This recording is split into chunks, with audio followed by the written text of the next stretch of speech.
northeastern Bucks County and southeastern Pennsylvania, northeastern Chester County and southeastern Pennsylvania until 5:15 p.m. At 4:20 p.m., a severe thunderstorm was located over Royersford, or 17 miles north of Westchester, moving northeast at 35 miles per hour.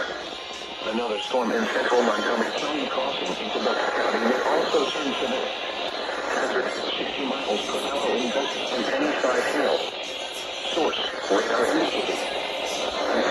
Damage to roofs, siding, fence, and power lines if possible. Locations affected include Allentown, Thunderstorm, Allentown, Allentown, Southern, Collegeville, Royersford, Chalfont, Pratt, Hatfield, Woodland, Swanksville, Green Lane, Brick, Green Mountain, Cedarville, Staples, and Farrell. This includes northeast extension between numbers 47 and 42. For your protection, move to an interior room on the lowest floor of a building. In addition to damaging winds, frequent ground-to-ground lightning is occurring with this storm. Move indoors immediately. Remember, if you can hear thunder, you are close enough to be struck by lightning. A severe thunderstorm warning has been issued until 5:15 p.m. for the following in Pennsylvania.